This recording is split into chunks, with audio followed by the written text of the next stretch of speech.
Hey, you. Guess what? In this video, we're going to be unboxing a new iPhone XS. Yep.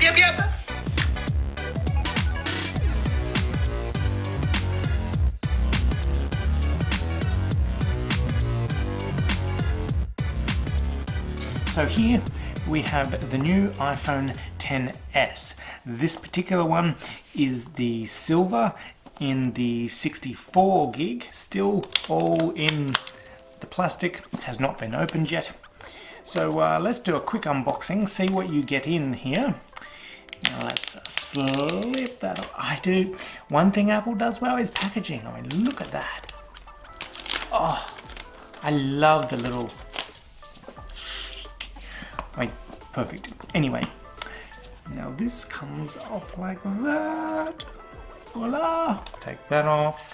What do we got in here? We've got hello instructions.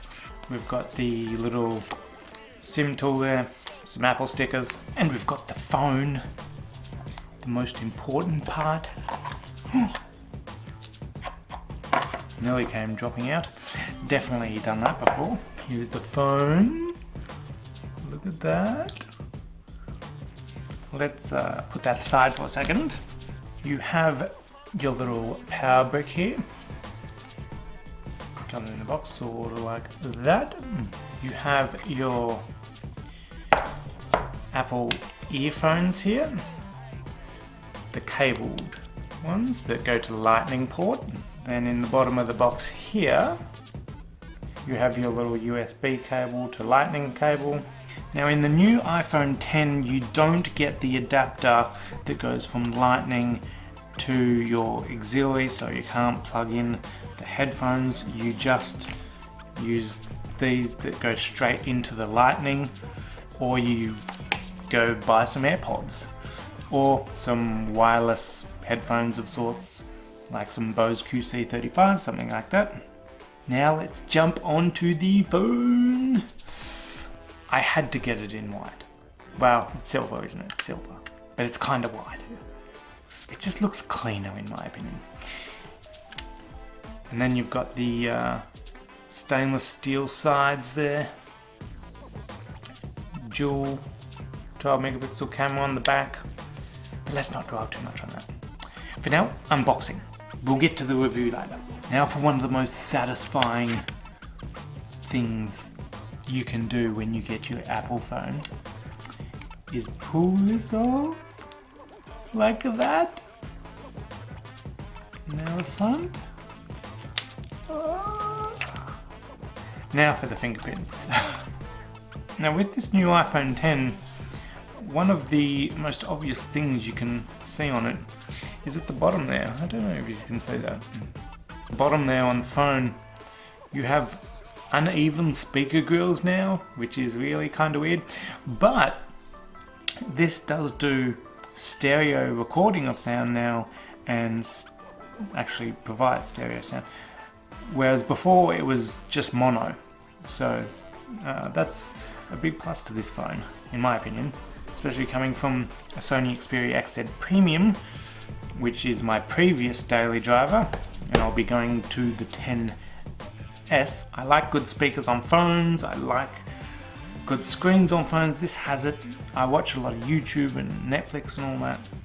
For me, I chose the XS because it's a nice little size, fits in your hand, and for me it sort of ticks all the boxes. We're turning on!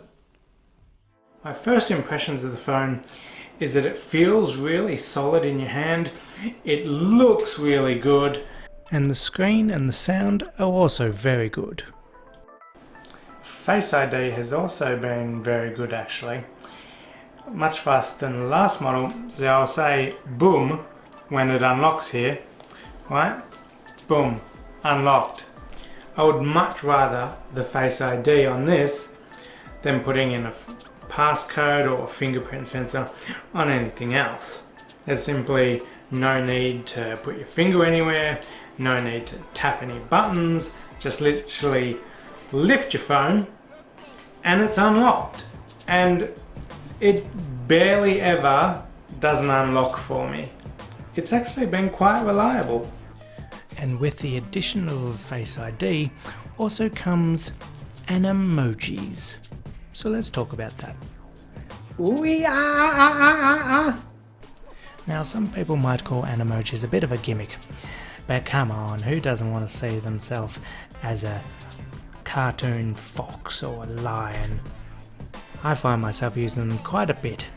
Hey, look at my sexy mane. Bad.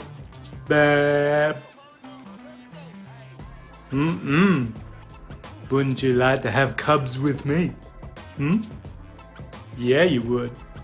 You know, the thing I don't get about this is, 1, how can a skull move like that? And also, how does a skull have a tongue? Nope. And let's not forget about me-emojis, where you can make emoji after yourself, or, well, anyone in fact, with a few taps and a few slides. After picking your nose, your eyes, your chin, and a whole range of other things, you get yourself something that resembles vaguely what you set out to resemble. For me, it was myself. And voila! Look at that sexy piece of human. Look! I'm a memoji! That's like an exact replica of me! Now onto the camera. I have found that the rear facing camera is quite a bit better than the front, which is kind of what you expect in phones, I guess. Particularly in low light, I find the front facing camera does have a bit of pixelation on it, and also on the stage light, on the portrait mode, I find it can be hit or miss. But these are just my first impressions. I'll do a proper camera test a little bit later on, stay tuned for that. Now on to the gesture interface. Now coming from a guy that loved BlackBerry 10 and its full gesture interface, I feel very much at home here on the 10S. I love the gesture interface, and if you're worried about the gesture interface changing from the home button, don't be. It's very easy to use and you get used to it. Anyway, thanks for watching this video, everybody. Keep subscribed for the next video on this, which will probably be the review, and I'm also going to do a more in-depth camera test on this phone as well. So if you want to hear my conclusions on the phone, subscribe, hit that like video if you liked it, and I will see you in the next video. Okay. Yep. Don't forget to like and subscribe. Yep, that subscribe button there. Yep, and maybe hit the bell icon too. Okay. Bye-bye.